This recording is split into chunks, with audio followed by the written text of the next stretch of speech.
Lions Rock Productions. This is Jay Moore. This is Greg Cruz. This is Bryce Vine. This is Dexter from The Offspring. This is Nathan This East. is Sebastian Younger. This is Daryl Ames. This is Stuart Copeland. This is Mick Gillette. This is Andy Summers. This is Dr. Bob Greenberg. This is Gabby Reese. This is Rob Bell. Hey, this is John Leon Guerrero. Hey, and this is Pete A. Turner. Hi, this is Megan Kane, and I'm a future Martian, and we're on the Break It Down Show. And now, the Break It Down Show with John Leon Guerrero and Pete A. Turner. I love it. This is true. Now, we've known each other for years. Yep. And so you work at Spire, which is a company that I'm bonkers about. You guys put satellites into low Earth orbit, and we love that. And we'll talk about that some other time, or go to Popping the Bubble and listen to the episode that you, Nick, and Sandra and I did together.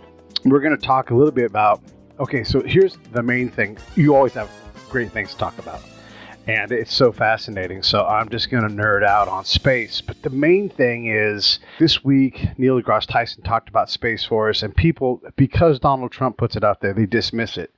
And what they don't understand is what you understand about space and how it's not a matter of if, like it's happening now. And we've got to deal with all of these things. And there's just the other day, Elon Musk, they launched a rocket, and the first stage came down and landed. The rocket went off, did its job, it landed, so we're doing this. This is happening. Space is happening. This is a really, really exciting time in space. I actually just got back from the International Astronautical Congress in Bremen, Germany, where I talked about compliance and risk for space startup, because we have a lot of space startups happening all over the world. It was a record number of people that showed up at one of the world's largest. How many people come to a conference like this? There was over 6,000 people at the conference. Wow, yeah. The Congress has, 33 or so colloquiums and symposia that go on simultaneously that are all focused on different areas of the space industry. So you're talking about startups.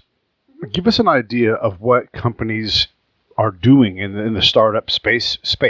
All right. They usually look at for something that is needed. So sometimes it will be space propulsion, especially for CubeSats. It's something that people have been looking at, and there are restrictions from launch providers. There's size restrictions.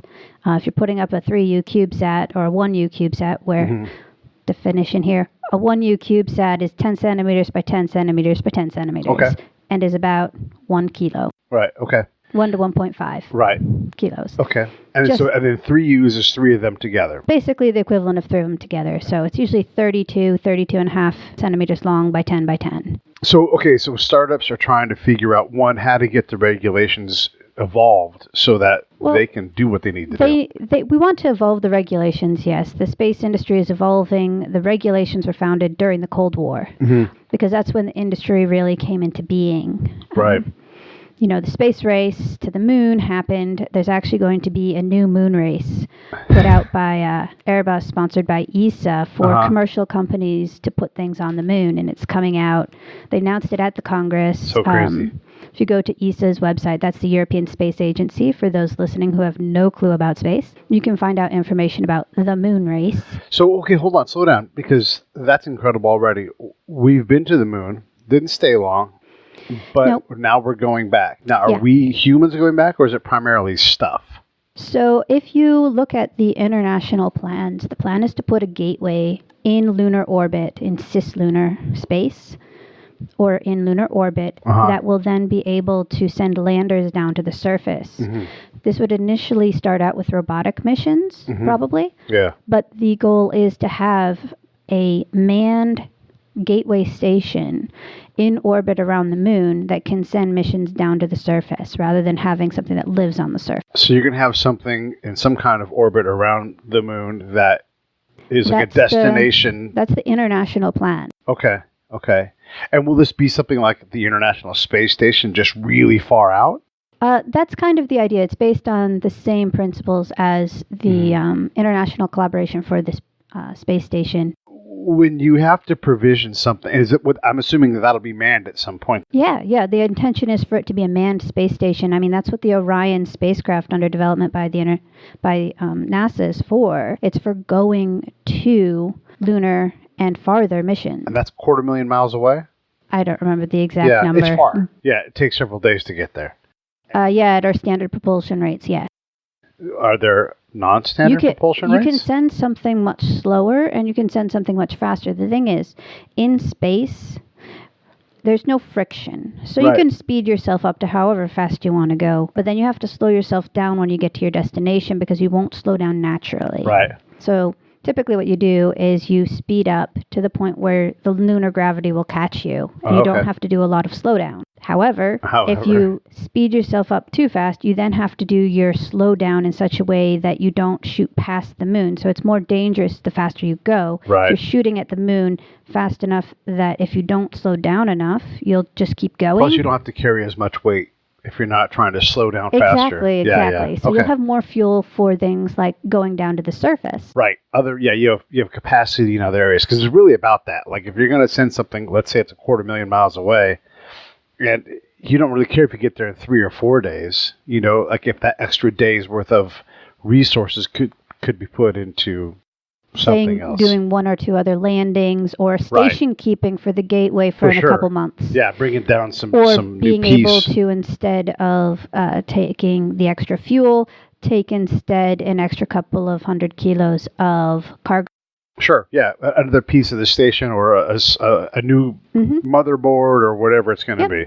Every single thing has to get there. It's a balancing act. If you look into systems engineering, which is a huge part of any spacecraft or space mission design, you're balancing a lot of different conflicting requirements. People want the best of each of their systems, but they often need to make a cut in the mass or in the amount of energy it draws or the amount of fuel it requires because they want to then use, because it's a trade-off, because they want something else more as far as the whole mission architecture goes. So it's oftentimes you balance.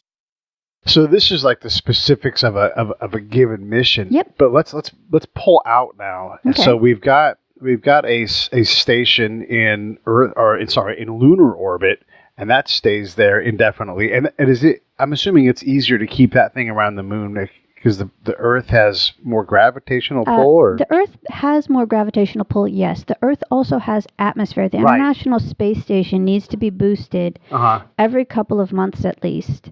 That or they need to fire the engines in the station to keep it, to orbit raise it, because of the amount of drag that's generated by the size of the station and the density of the atmosphere where it is. Not a problem as much on the moon.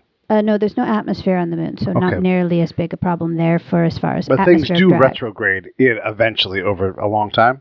Yeah, they're pulled slowly closer and closer to the moon. Right, because gravity don't quit. No, Okay, it doesn't. So the International Moon Station is going to the Gateway Project. The Gateway Project, yes. I believe is what they're calling The it now. Gateway Project will be, who decides? Well, the Lunar Gateway, from what I can recall, is a collaboration between NASA, ESA, the U.S. Space Agency, the European Space Agency, and a few other. Are the Russians part of the European Space Agency? No. The Russians have their own space agency called Roscosmos. I'm not sure if they're involved. I'd have to double-check the documentation. And what about like the Chinese or the Indians? The Chinese are not involved in the Gateway program. Are they not playing nice with others right now? They're trying to build their own station in low Earth orbit. They've put 2 up, the Schengen stations, and they're trying to put up another one, which they're going to do similar to what the Russians did with the Salyut stations, which is have a crew up there for a period of time. Yeah. I don't know what you know about the Russian space program. We don't know anything. After the whole U.S. wins the moon race, the Russians didn't stop their manned space program. They started doing almost immediately space stations. Right. So there were a number of different stations, including the Salyut and Mir stations, that were up in orbit. Right. Mir is actually where the first space tourists went, I believe, or at least the first non-Russian, non-U.S. Astronauts. Well, cosmonauts, actually. Cosmonauts, yes. Yeah, there was an Indian cosmonaut who went up, and instead of doing traditional like exercises for staying fit in space, which is difficult, and we can talk about that in a bit. He went to the water park? No, he brought a special harness and did yoga. Oh, okay. It was fascinating, and he came down in just as good a shape. So he kind of just created his own tension-based gravitational workout. Well, not gravitational, tension-based, because tension, yoga is all about stretching. So if you get the right bands and harness, you can still do all of your stretching in microgravity. which was really fascinating, and some people want to research it more. Right, and the Russians spent a lot of time on longevity in space and studying those things. So, and they definitely went a different direction, whereas we were going up and back, doing whatever, putting satellites and telescopes, that kind of thing. We did, but we also did the Skylab, which was the upper stage of the Saturn V rocket that took us to the moon. They retrofitted the casing that would have housed the parts that go to the moon. They retrofitted that into a habitat, which we had for a while. We have multiple space agencies trying to go up. We play well with the Europeans, so we're going to... We actually play pretty well with the Russians, too. Okay. The Russians actually fill up, I believe, 1/3 of the station is Russian.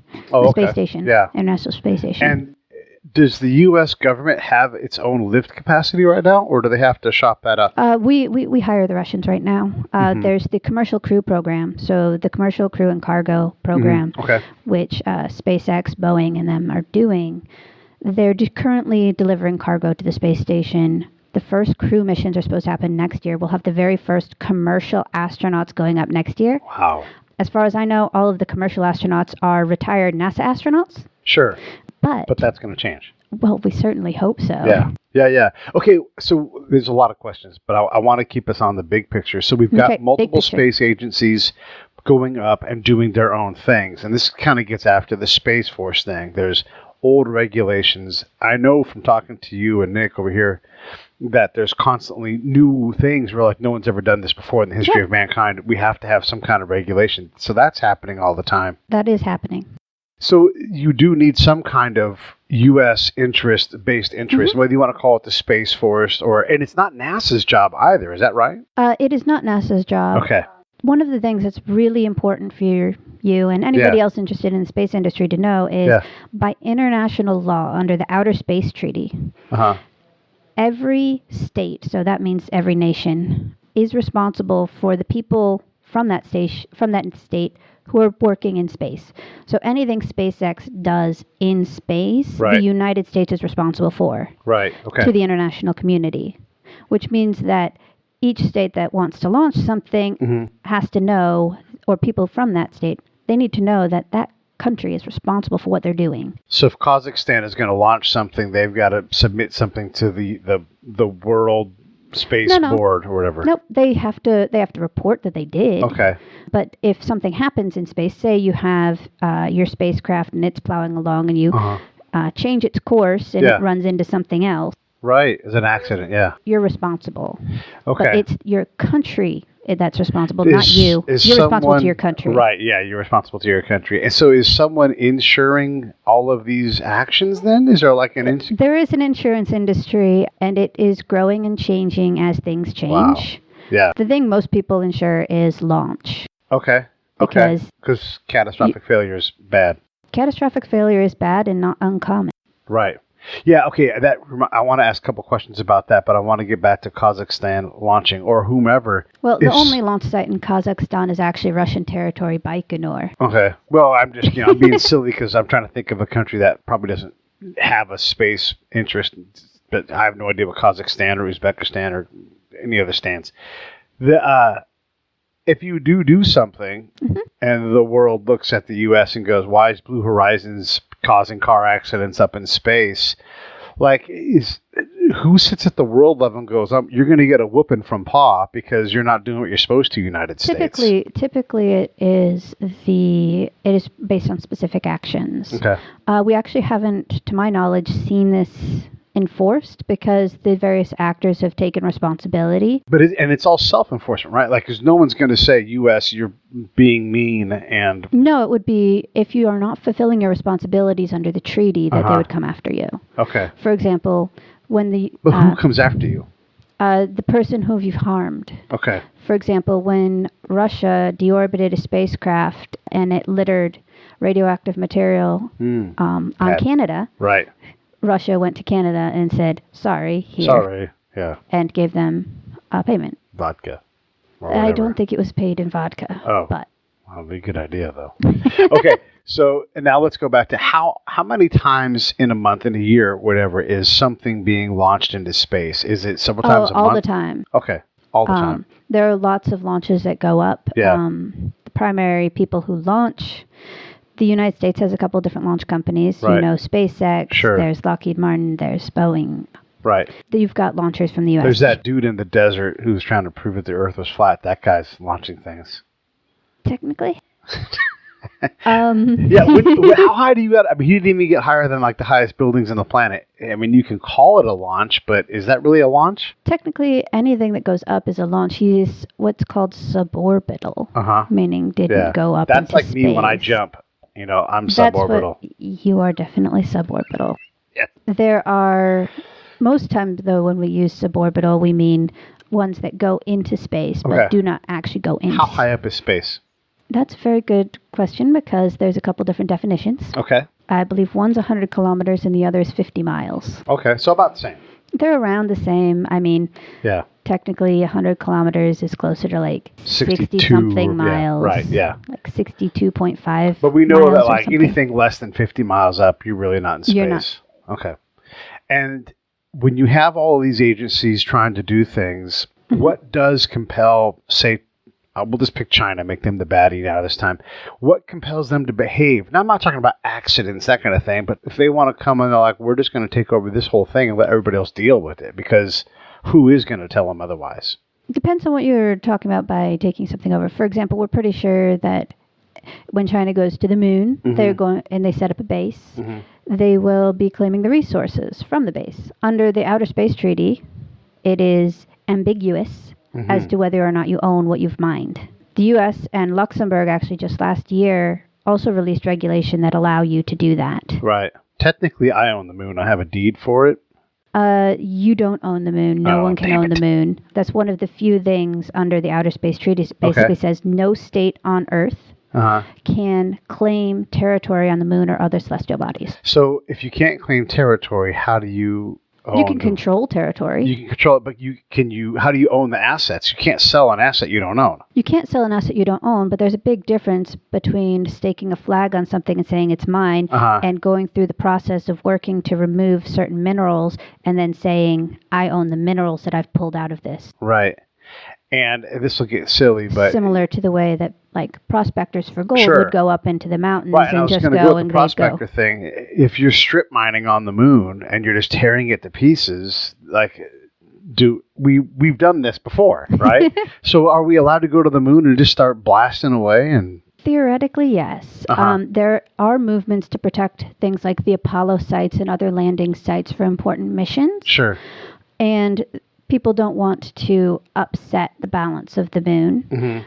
There are certain principles for planetary protection as well. Most of them don't actually apply to the moon right, because it's so close to the Earth. okay, But when you go beyond, because my focus is Mars, of course. yes, of course. Well, let's get there then. So there's a lot of different strategies for going to Mars. One of them is just jump and go and do it.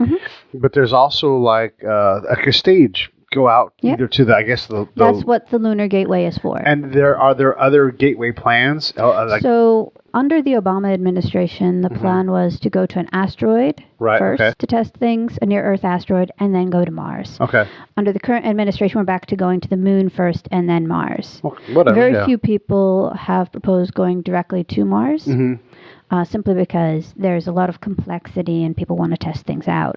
Right. One of the few programs, there are two programs off the top of my head that have proposed it. One is Mars One, of which I'm still in the running for. Nice. And the other is SpaceX is planning to send directly to Mars. Okay, so when you go directly to Mars, still same thing, like you go to Mars orbit capture and then you slow down there. Okay. You and slow then down there, you 9-month trip at a minimum. It's One way, I should say. you can get there in as few as 3, but we have that fuel issue I mentioned. Right. Most go there between 6 and 7 months, depending on exactly when you launch in the orbital alignment of the planets. Right. You're there for either like 2 or 3, a couple of weeks, or you're there for like a year and a half. Right, minimum, yeah. Because of the orbital alignment of. Right. So if you're going to go, aren't you going to go for 18 months? But can't we survive that long? I'd kind of like to go and stay. Yeah, right, sure. Okay, so do some people want to stay? Let me ask you this. As someone who is trying to become a Martian, do you have confidence in our ability to safely get there right now? I mean, I'm not asking you to be brave. Get there, right. Getting to Martian orbit, definitely. Okay. Landing, a little more problematic. The largest thing we've ever landed on Mars is the Curiosity rover, and that was like a ton or a ton and a half or something like that. Yeah.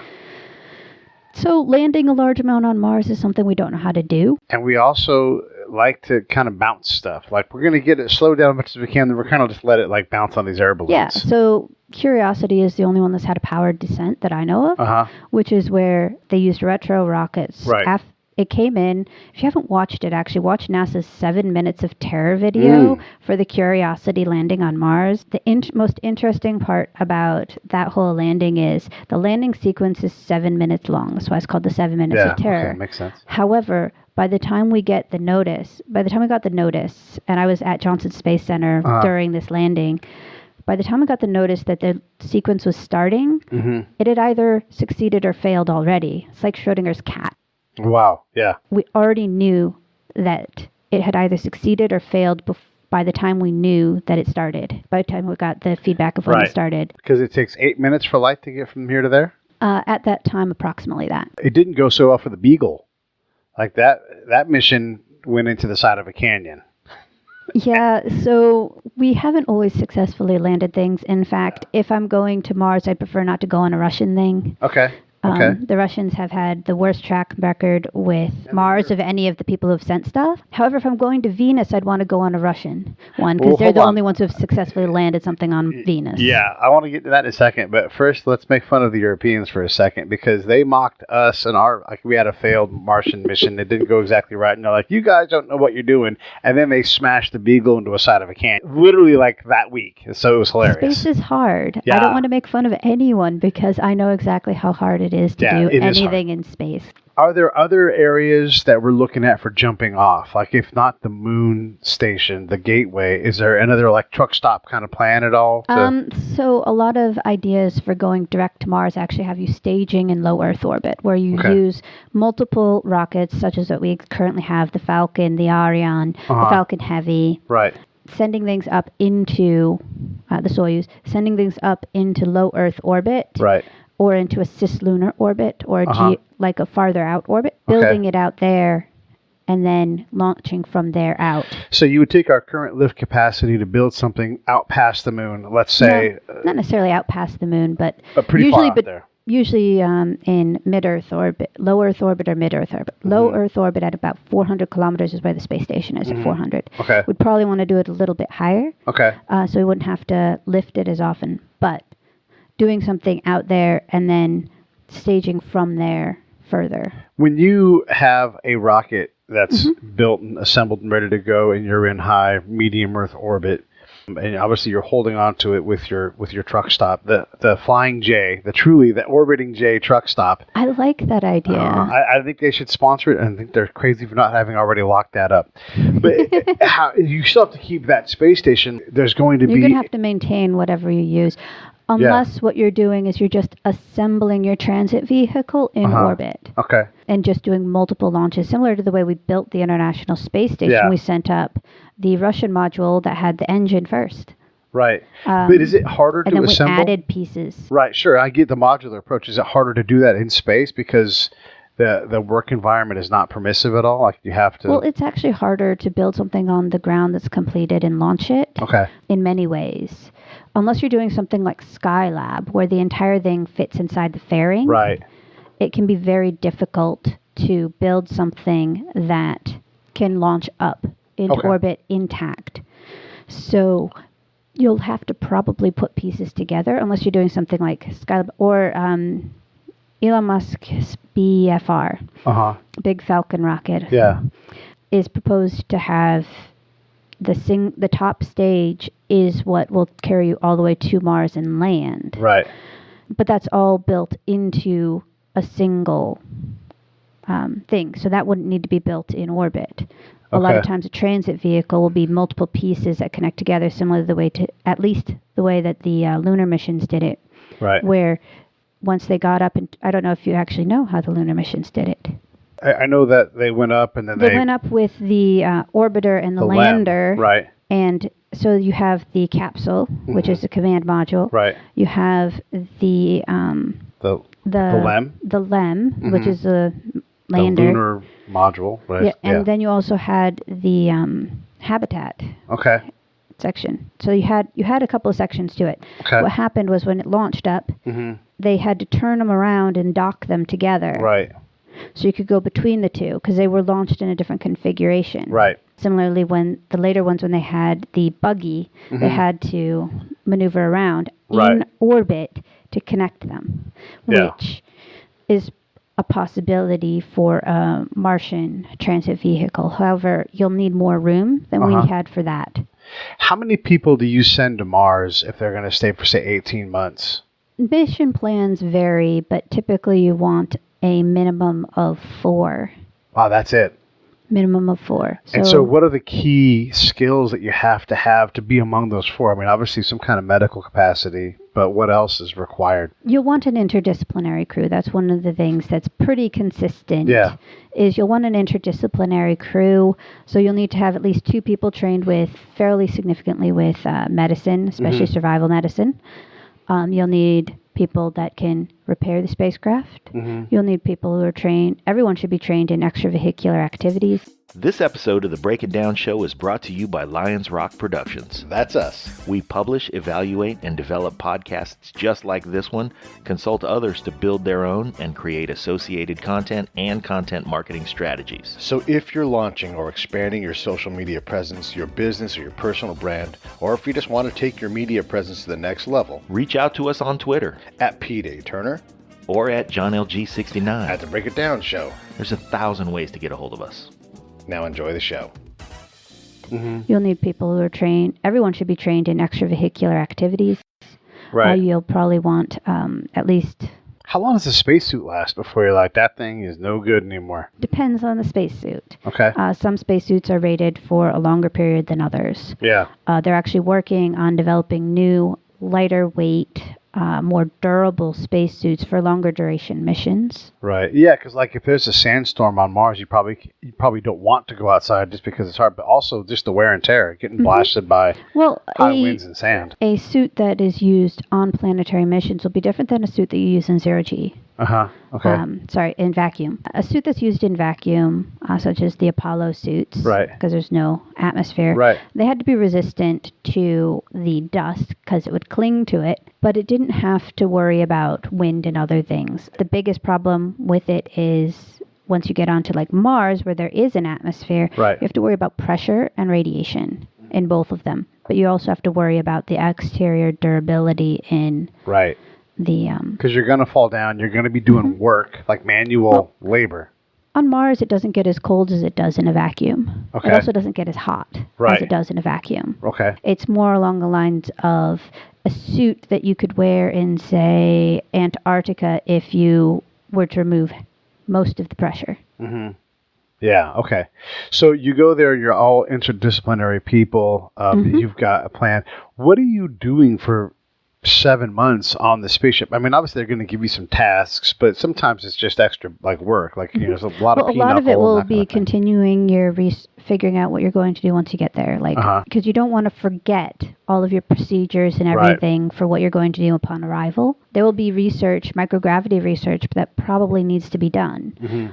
You'll probably also be doing research on the radiation and other environmental factors for the transit, especially on the earlier missions. Right. We don't have a huge amount of data as to the radiation environment in transit between the Earth and Mars. We have some thoughts. Okay. And then can you go down and spread some seeds and start growing something on Mars? Or is it going to take something different? There's the practical and there's the regulatory answers to this. The practical one is you could probably figure out a way to do that, but you're more likely going to want to do it in a contained environment because of the lack of pressure. Okay. The planetary protection side of things is much more complicated because the idea of planetary protection is to try not to make it so that future science missions looking for the origin of life won't take what you've already brought there and accidentally think that it's life. Right, okay. If we're doing colonization with the intent to stay, we're looking at contaminating the environment on a more permanent basis. Can we just call it enriching? instead of contaminating? It seems so negative. It does seem negative, and I made a similar comment at the planetary protection workshop I went to in We're going. Like, we know Yeah. this. So The idea is that for as long as possible, we don't want to bring bugs from Earth if we're looking for life. okay. Which makes sense. You don't want to bring something and then think, oh, I found something new. I found life. Actually, you brought it with you. Yeah. But I mean, there's no complex life on Mars, right? Not that we know of. I mean, it may the be Viking encased in landers. ice, yeah. The Viking landers had interesting results, which could have meant there was life. However, they now believe that it was the perchlorate in the soil that they didn't know was there, that had an unintended reaction with the chemicals that were used, Okay. which But we still created don't anomalous know. readings. Like, they're No, we don't know. Yeah, we don't know. We don't know. Which Okay. is part of the reason why you have to be careful when you go to minimize contamination, particularly minimize the area of contamination, at least initially. And then if you go, then are you guys primarily going to be vegan then and just grow vegetables because of the resources required? It's a lot. There's a couple of potential answers to that. One of which is, have you heard of the technology that allows you to culture steak cells and print a burger? Sure, yeah. We've had those people on our show. Yeah, they're great. Yeah. I thought you had. Yeah. So, yeah. If we can do that, why does it matter? Why would we have to be vegan? Right. But where does the raw material come from? You would have to bring a culture of the cells with you. Right, and then the printer. Yeah. Okay. And then so that goes You into could a also hab. bring fish. One of the ideas to do agriculture on Mars, especially for both psychological, bioregenerative life support system testing, and for simply having food, is to do aquaculture, which uses fish and other life forms, and plants together. Would you just grow. make your own water there then? We'd have to bring a significant amount with us. Right, that's heavy. Especially because of the transit. Right. And we would want to make sure that we reclaim it as we go along. Sure. So we would land with some. However, we would also want to be extracting additional from the environment. Right, okay. Actually, extracting water is one of the ways to generate, to store energy, because you can extract the water, break it into hydrogen and oxygen, store the hydrogen and oxygen separately, and then recombine them to generate energy with the byproduct of water at a later date, such as when there is a sandstorm blocking your solar. Yeah. Or potentially for fuel for a home For a rocket. Yeah, right. Okay, so when you go to Mars, obviously it's super cool to do, and you want to try to figure out and do all of the experiments and everything, but that's not a very good reason to go to Mars in terms of like paying, I don't know, $1 trillion, whatever it must cost to do that. No. What else, like what's the commercial reason that's going to support, like why would Elon Musk want to go other than saying he did it?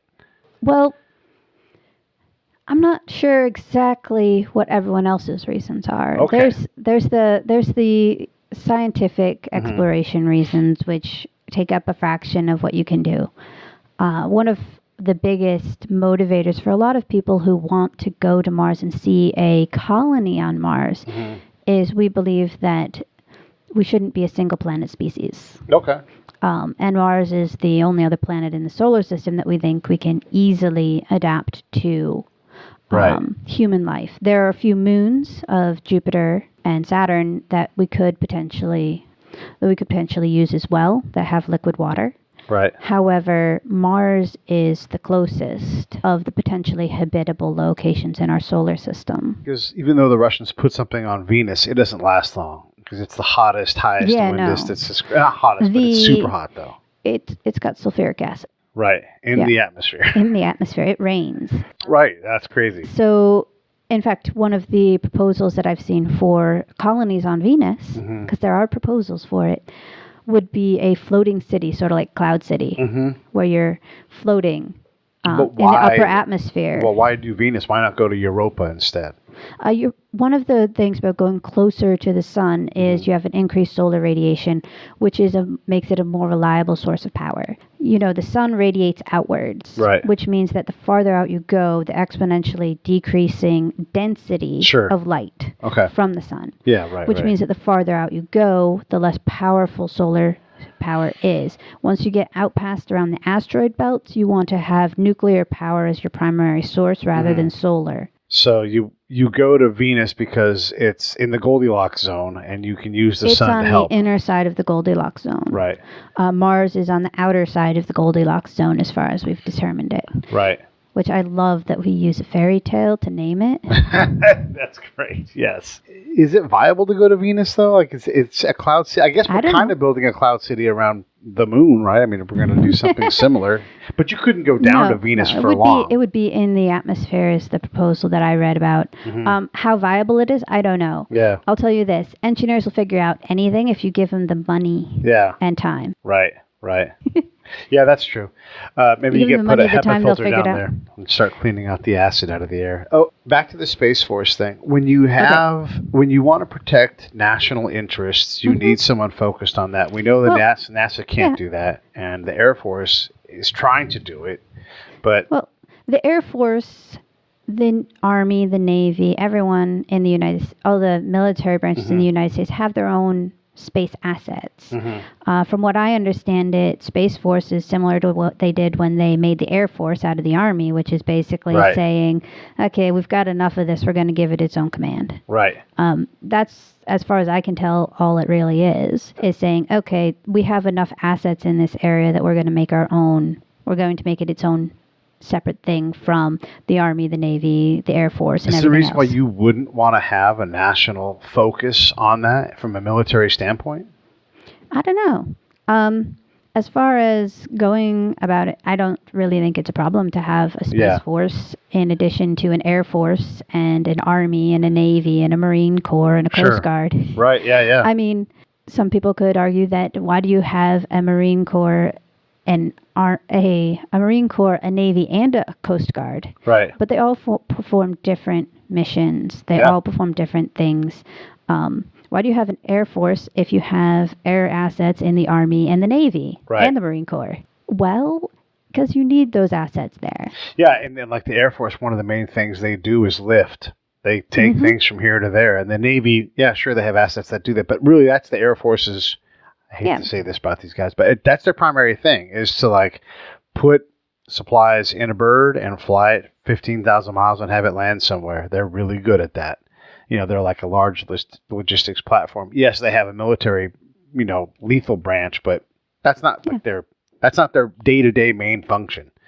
So, okay, if you have a Space Force, does that mean that you need to have warrior astronauts that are up, like guarding the truck stop up in the sky? The Outer Space Treaty prohibits the use of weapons of mass destruction in space. There's a strong international precedent for not putting military assets that are active military assets. Passive military assets such as spy satellites and the GPS satellite was originally put up for strategic positioning for the military, U.S. military. Similarly, the Galileo constellation provides similar benefits around the world to members of the European Space Agency. So we have always looked at military and civil purposes for spacecraft. I mean, that's part of the reason why in the United States, spacecraft were all put on the International Traffic in Arms Regulations in 99 by Congress. I'm very glad that they're no longer on there. Companies that want to do business in space are doing what? Like what kind of... Obviously, they're providing services, some of them, but others are doing other things. Yeah, so you have a wide breadth of people that are involved in space. You have some people that just use the data that comes down from space, who build on it, who take publicly available or purchased data, so like Landsat photos, spot photos, who take information from various NASA projects, and then they build services on top of it. You then also have ones like SpaceX, who are taking who are building rockets and sending things into space. You have people that are building satellites and putting them in space like Spire does. Then you have people who are building the parts for those satellites, those rockets, who are building the analytics platforms for people who want to use the data. So you have in the space industry, in fact, I might be able to find you an infographic for it. Nice, I like infographics. Let me jump in and ask you this then. So someone clearly wants to mine something, whether it's the moon, an asteroid, whatever it's going to be. What is a reasonable guess on when we'll see someone go, yeah, we're going to be on asteroid 15 or body whatever, and we're going to start extracting resources from it? How long? Like, will that happen in 50 years, 20 years? What do you think? 20 years or less. 20 years or less. We have several people who are looking to do that right now. Several companies that are working on it, including planetary resources. Okay. And the goal is to do the first test missions, as far as I understand, within the next 5 to 10 years, where they send out preliminary missions. One of the issues with going to asteroids and mining them is they're far away. It takes time to get there, especially if you want to, as we've mentioned before, conserve your resources. Yeah. As far as like, if you minimize the fuel, you can take forever to get there, but then you can do more once you're there. Fast is not necessarily the best way to get to a orbiting or a body that's orbiting the sun, like getting there. No. Right. Because you have to balance it. Right. And you have to build a mining robot of some kind. Yeah. And that sounds like something that wants to break, because it's doing a lot of work. It does. Yeah. There are various proposals. Actually, when I was in grad school, I did a thing on orbital debris, which is a huge problem. Well, not necessarily a huge problem, but a huge challenge for the industry. And one of the proposals I made was gather it up and use it to test the mining robots that you want to send out to the asteroids and such. Right, right. It's highly probable that the first celestial body to be mined will be the moon. Okay. Is it the closest body that we can get to and pull something useful off of, or is there something? Okay, so there's nothing big in between us and the moon? No. Yeah, nothing. Okay. No. I mean, that's why Pluto's no longer a planet, is because Pluto didn't clear its orbit. Right. Now it's called a dwarf planet. Right, and isn't it even like a binary planet of sorts? Because isn't its moon basically the same size as it? Its moon is smaller than it, but I don't remember how much. Yeah, Yeah, no. So the Pluto's a dwarf planet because it hasn't cleared its orbit. Right. It's got neighbors. Right. Yeah, it has lots of neighbors in the same orbital plane. Is there value in running around with like a giant space net and just picking? That's one of the proposals. Okay. And just grabbing micrometeorites or whatever and bringing them back and making whatever. A lot of the proposals have gathering them up and then deorbiting into the atmosphere and burning up, rather than harvesting those resources for use. Okay. Which is actually more difficult if you're using like a large space net in low Earth orbit. If you're clearing low Earth orbit, if you're clearing something higher up, you might have better luck at something of that sort. If I'm going to go mine on the moon, we know a lot of what's there already. Obviously, we'll find other things. But what am I going to bring back? Lithium or what's so valuable? It's not so much what you'll bring back necessarily as what you can make there. Okay. One of the most expensive things to do is to put things in orbit. Okay. The cost per kilogram to orbit is somewhere, I don't remember what it is right now. Actually, I'd have to look it up. But the cost per kilogram is high. It's like at least 100,000 per kilogram, if I understand. Okay. Depending on how large of the payload you're going to take raw material. You're going to acquire raw materials and then turn them into something. 200,000 per kilogram. Right, that's a lot. On which launcher you're using, how much payload it takes, what orbit you're going into. Many millions of dollars to get something up 50 miles into the air. Anything large, yeah. Right. Okay, so you're going to acquire raw resources, turn them into whatever, metals. That's one of the largest potential markets for space mining is building resources in space. And that won't all be robot. There'll be someone up there that has to fix the mining robot, like it needs a new activator arm or a new ball. But it's all ball bearings. So it depends on how they design it and what the mission architecture is. There are some mission architectures whereby they send the robots out there, and the robots are the only thing there. On the moon, you may be able to work out where it's not entirely robotic. Right. And eventually, I imagine, we'll be living in the asteroid belts and mining them. Wouldn't that be cool? That would be crazy. Yeah. How long do we know how long you can survive that far out? Because the issue is shelter from radiation and maintaining your atmosphere, food, water. But the water you can use indefinitely, right? You just keep... Well, it's not 100% efficient. Okay. Our current systems aren't. How efficient is it? Depends on if you're talking about the mechanical systems. I believe the mechanical system in use on the ISS is something like 60-something% efficient. Oh, okay. So you lose quite a bit. But you end up with black water, which is part of the reason why they're researching better regenerative systems, which includes looking into bioregenerative systems, which can then take the pieces that you can't get rid of, reprocess them, similar to the way things are processed on Earth. Right. You have natural processes which break down organic material, including bacteria, viruses. You have to bring like your own soakage pit to space. More like compost. Okay, so how long until we're out in the asteroid belt actively? I don't know. Yeah? I'd love to go eventually. It seems neat. After I get to Mars. After you get to Mars. Okay, so you go to Mars. Let's go back to Mars. Okay, so how long do you want to do? Do you want to do the 3-week or do you want to do like the 18-month? I want to go to Mars and build a place where everybody can come and do the amazing science and commercial endeavors they want to do. Right. If I come back, I come back. If I don't, I don't.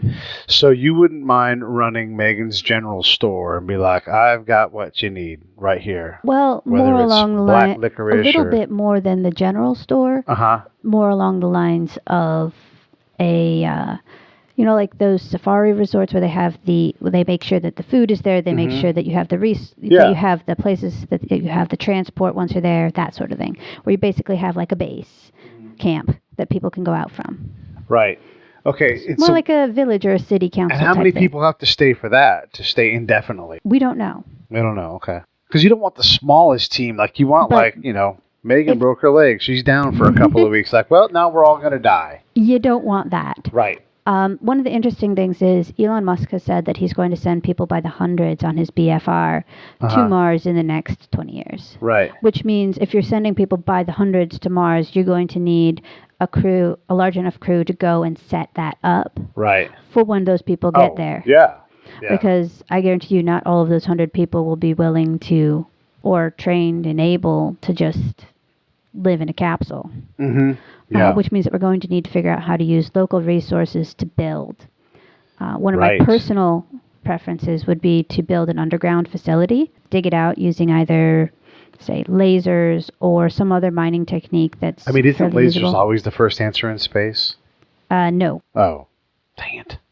All right, so you go there, you send you build something where people can stay. Yeah. I personally would like to see something that looks like Dwarendel. Okay.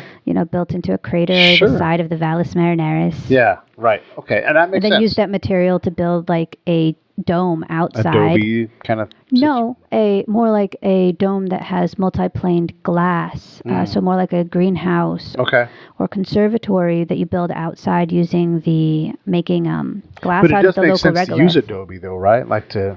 not if you want the light to come through, which you would want for your greenhouses. Right. But for other things, you could use, but you'd need to make it a couple meters thick. Right. In order to protect you. Well, there's plenty of dirt. You got a shovel. Got plenty of wastewater. Okay, so you go up there. If you send hundreds of people, let's say 300 people, the way people work is 2% of them, let's say 6 people are going to be absolute assholes, no matter how great you screen them. Yeah. And then, or just have personality conflicts. Right. Well, that's just how we do it, right? And so you have all the best intentions. It's like, turns out I can't stand that person. And then someone kills somebody, or someone uses a laser and they shoot somebody or whatever. And all of a sudden, there's still... It will be the Wild West. It will be a new area. A lot of people got shot in the Wild West. I know that. But it will be a lot of self-governing. I've already mentioned the fact that under Outer Space Treaty, you can't set up a colony where you own the territory. Right. This doesn't mean that you can't rule the people necessarily. However, one of the largest proposals is that we set up a Martian government after arrival. In all likelihood, we will need to be self-governing because of the distance from Earth. Right. Yeah. Initially, you'll be governed under the law of whichever country the module that you were in when it happened was built. So, for example, if I have a capsule, where the habitat I'm in, where someone gets attacked or killed, in that scenario, if it was a U.S. capsule, for example, U.S. law would apply. If it was a Japanese-made capsule, a Japanese law would apply, unless we had created our own law. All right, and what happens when, Hero and Robert, I don't like you, and Hero's like, I don't like you, and they go outside, and they duel? And they duel. Yes, 'cause that's going to happen. Someone's going to challenge somebody out there behind the church, and they're going to go out there by the adobe, and then someone's going to wind The up. law of the nationality of the individual. Okay. Yeah. Okay. Anyhow, so it gets crazy real fast. It gets crazy really fast. Yeah. And there are a lot of, actually, you can look up a lot of theoretical scenarios of this sort in the literature, because there's a huge movement in the space industry trying to understand, once we move into being an interplanetary society, how will it work? Yeah, because I mean, archetypes are archetypes, right? And they defy change, you know? Yeah. One of the best places we can look for what to do and what not to do is science fiction and fantasy, as well as history. Mm-hmm. Because history will tell us what we've done in the past and what mistakes we've made. Science fiction and fantasy tell us mistakes that people have imagined us making. Megan's selling peppermints and black licorice in her general store on Mars, and she's like, you know what? I am gonna get out of here. I'm going to go home. What's a reasonable, like, do you have an automatic round trip ticket when you do something like this? We don't know. At this point in time, everything is up in the air. Right. Because it would be expensive, and they're like, sorry, Megan, we cut the budget. Yeah, but I'm out of licorice, and I don't want to go home. What about, at some point, there will be the first baby born off of the planet? That's crazy. Will that happen, do you think, in... First naturally born Martian. First person born outside of the Earth atmosphere be just born in space somewhere, We don't know. I mean, that's one of the fascinating things about working in the space industry and going forward is... There are so many unknown unknowns that we are going to have to address. We can hypothesize all we like. Sure. But until we actually come into that scenario, the people who go into that scenario are going to have to make the decisions. Yeah. And they are going to set precedent, and they're going to set what the future is for everyone else by setting that precedent. Right. The best thing we can do going forward into the space industry is to educate the people who are going. Right. Educate the people who want to go, educate the people who are looking to go, and basically go, your actions will not just affect you. They will affect everyone who comes after you. And that's something that a lot of people don't think about in their daily life. I can choose to go to Starbucks, or I can choose to go to Pete's Coffee. Doesn't matter. But if you're deciding, I'm going to do this or that in space. Yeah, totally. Like, I've been told that it could be dangerous to say, it could be, we don't actually know how a fetus will develop in space. Right. I mean, there have been mice born in space. Sure. But that's it. Right. Yeah. There have been fish born in space. Right. And that's it. So we don't know what's going to happen in the long term. If something like that happens, you have to think very carefully about before you do an action. Well, and no matter what, like if you do have a Martian baby, that baby will be born under completely different gravitational requirements than every other thing that we know of ever. Will that child ever be able to come back to Earth? There was actually recently a film that was about that. Or do you like hobble the kid with like 40 extra pounds of weights or whatever the ratio is, where they have to constantly like... So the first generation is unlikely to be too huge of an issue. The real question is, in 3, 4, 5, 6, 7 generations, will those people actually be able to return to Earth? Right. I believe The Expanse is a TV show where they start looking at that sort of thing. People who are born in the asteroid belts who have like no strength in their bones, right, and don't survive well on Earth. They like have to be in like a buoyancy suit or something, right? And they're I've heard about it from other people. I haven't seen it yet. 15 feet tall or whatever, and they really love potatoes or whatever. Yeah, what's the main staple food going to be for you guys? I don't know yet. Well, what's your guess? Well, if you go by the Martian, it's going to be potatoes. Right. You're not excited about that. I preferred there to be more than just potatoes. Okay. Yeah, well, yeah. But I mean, potatoes work. Jackfruit, because it's got a protein base. It's sweet. It's interesting looking. There are lots of possibilities for what we could bring. Things that grow quickly and easily will probably be staples. Like wheat grows fast and easy and doesn't require much, right? Wheat. Corn takes longer. It grows taller. It's bigger. It takes more space. Right. One of the things that we'll have to do is we'll have to do a balance between what are the requirements in terms of water and nutrients, and especially what's the carbon dioxide to oxygen regeneration cycle. I don't know if you actually know this, but at night plants respire just like people do. They take in oxygen and exhale carbon dioxide. Oh, okay. I didn't know that. Yeah. Yeah. A lot of people don't realize that. The only time that plants bring in carbon dioxide and exhale oxygen is during photosynthesis. So photosynthesis, this is not occurring. Right. They are doing inhale oxygen, exhale carbon dioxide. How, because we know that the sun's energy dissipates as it goes further away, are they able to do photosynthesis? There will be some natural photosynthesis. One of the ideas is, do we need to supplement that with grow lights? Right. Initially, we will need to use grow lights because we don't know if we'll be able to have something that has a structural integrity, especially with needing to keep it pressurized and potentially keep a significant part of the solar radiation that is not good for the plants off of them. Will we need to do the same thing we do with humans, which is basically protect them? And do you got to bring a big old bag of bees? We'd probably initially want to start with things that don't require insects for pollination, but there are a number of plants that require insects for pollination. Yeah. Like dragon fruit, you need to bring some bats. That'd be great. I wonder how bats would react to the lower gravity. I bet they'd love it. Big 15-foot wide bats. Oh my goodness. Yeah, and you're like, I can eat that thing. Now you're eating bats. It's great. It all works together. Circle of life. Circle of life. All right, so we've covered a lot of ground here. Holy cow, we're right at an hour right now. Let's. Can you come back and have more space chats with us? I can do more space chats. Yes. All right, cool. We might want to focus the session a little more next time. No, you got to ramble around. It's a survey. It's a survey. We'll get more detailed later on. We can do that.